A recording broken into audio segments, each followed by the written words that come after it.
মিলনের পরে কোন নিয়মে কোন পাশ ফিরে কতক্ষণ পর্যন্ত শুয়ে থাকলে গর্ভধারণের সম্ভাবনা বাড়বে এবং স্বামীর বীর্য সাঁতরে খুব দ্রুত জরায়ুতে ডিম্বাণুর কাছে পৌঁছে যেতে পারবে?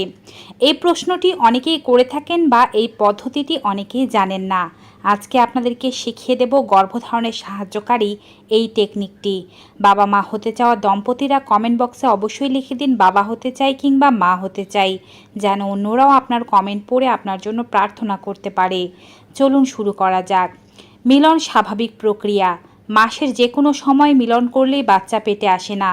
নির্দিষ্ট সময় নারীর ওভুলেশন হয় বা ডিম্বস্ফোটন ঘটে। এই সময়ই মিলন করতে হয়। স্বাভাবিক মাসিক চক্র যাদের, অর্থাৎ যাদের 28 থেকে 30 দিন বা 32 দিনের মধ্যে মাসিক হয়, নির্দিষ্ট একটি সময় অন্তর অন্তর মাসিক হয়, এটি স্বাভাবিক মাসিক চক্র। তাদের সাধারণত পিরিয়ডের 11তম দিন থেকে 20তম দিনের মধ্যেই ওভুলেশন হয়ে থাকে। আর এই দিনগুলোতে একদিন বাদে একদিন বা প্রতিদিন স্বামী সহবাস করা উচিত। কিছু কিছু মহিলারা আছেন যাদের ডিম্বাণুর কোয়ালিটি এত ভালো, স্বামীর শুক্রাণুর কোয়ালিটি এত ভালো যে কোনো নিয়ম না মানলেও তারা গর্ভবতী হতে পারেন। তাদেরকে ভাগ্যবতী বলা যেতে পারে। তবে সকল মহিলাদের ক্ষেত্রে কিন্তু ভাগ্য এতটা ভালোভাবে কাজ করে না। তাই কিছু নিয়ম ও ট্রিক্স ফলো করলে তারাও গর্ভধারণ করতে পারবেন সহজেই। ওভুলেশনের দিনগুলোতে সহবাস করা নারীর জন্য জরুরি যদি তিনি গর্ভবতী হতে চান। অনেকেই অভিযোগ করেন সহবাস তো ঠিকই করছেন, কিন্তু স্বামীর সব বীর্য বেরিয়ে যাচ্ছে। কিছু কিছু পুরুষের বীর্য পাতলা, যার কারণে বীর্য বেরিয়ে যেতে পারে। একটি পুরুষের বীর্যের মধ্যে যদি 20% অ্যাক্টিভ শুক্রাণু না থাকে, তবে সেগুলো অবশ্যই তার স্ত্রীকে গর্ভবতী করতে পারবে না। 20% অ্যাক্টিভ শুক্রাণু থাকতেই হবে, এর চেয়ে বেশি থাকলে আরও ভালো। পুরুষের শুক্রাণুর মধ্যে বিভিন্ন ধরনের এনজাইম, প্রোটিন, তরল পদার্থ এবং অনেক শুক্রাণু রয়েছে, তবে এটি পুরুষের বীর্যের মধ্যে 10 থেকে 12%ই রয়েছে। অ্যাক্টিভ শুক্রাণুগুলো ছাড়া মৃত, অর্ধমৃত শুক্রাণুগুলো বা কোষগুলো, প্রোটিন ও তরল ও এনজাইমগুলো বেরিয়ে যাবে, এটি স্বাভাবিক। শুধুমাত্র সহবাসের পরে অ্যাক্টিভ শুক্রাণুগুলোই উপরের দিকে উঠতে পারে। তারপরেও জটিল রাস্তায় অনেক শুক্রাণুই মারা পড়ে যায়। প্রত্যেকবার সহবাসের সময় একজন পুরুষ 4 কোটি থেকে 60 কোটি পর্যন্ত শুক্রাণু নির্গত করতে পারে।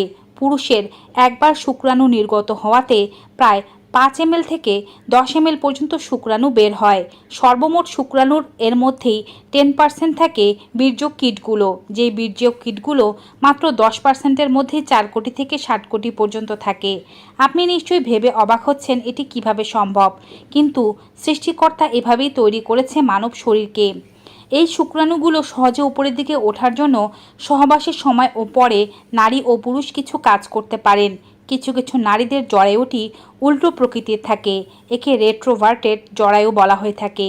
সেক্ষেত্রে যদি কেউ জেনে থাকেন তার রেট্রোভার্টেড জরায়ু আছে, তারা বিভিন্ন পজিশনে মিলন করবেন, যেমন বসে মিলন করা, শুয়ে মিলন করা কিংবা ডগি স্টাইলে মিলন করা।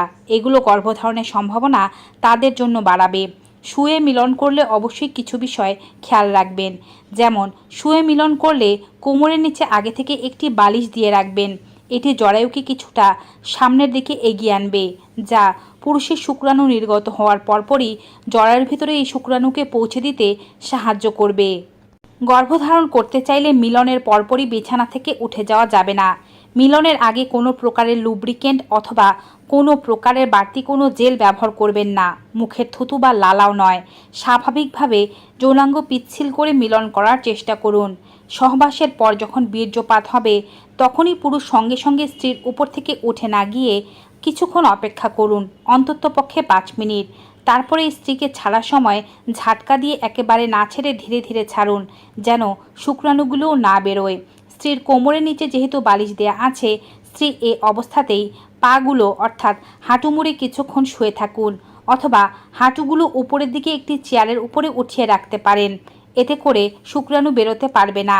খুব বেশিক্ষণ নয়, অন্ততপক্ষে 20 থেকে 25 মিনিট বা সর্বোচ্চ আধা ঘন্টা পর্যন্ত এভাবে থাকলেই শুক্রাণু পৌঁছে যেতে পারবে জরায়ুর কঠিন রাস্তা পার করে ফেলোপিয়ান টিউব পর্যন্ত।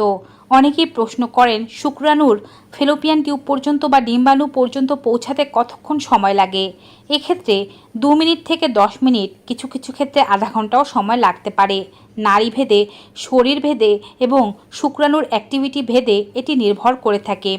যখন আপনার 30 মিনিট শুয়ে থাকা হয়ে গেল, আস্তে ধীরে উঠুন। কিছুটা শুক্রাণু এখন বেরিয়ে গেলে আর কোনো সমস্যা নেই। ঠান্ডা জল দিয়ে নিজেকে ধৌত করুন, কোনো সাবান, অন্য কোনো ডিসইনফেক্টেড পদার্থ নয়। ভালোভাবে ধৌত করার পরে মূত্র ত্যাগ করে এসে শুয়ে পড়ুন এবং ডান কাতে অথবা বাঁ কাতে যে ইচ্ছায় শুতে পারেন। ঘুমানোর চেষ্টা করুন, এতে বডি রিল্যাক্স থাকবে। আর এই নিয়মগুলো মানলে গর্ভধারণ হয়ে যাবে খুব সহজেই। ভিউয়ার্স, ভিডিওটি বেশি বেশি সকলের মাঝে শেয়ার করে দিন। বাবা মা হতে চাওয়ার সকল দম্পতিদের সকল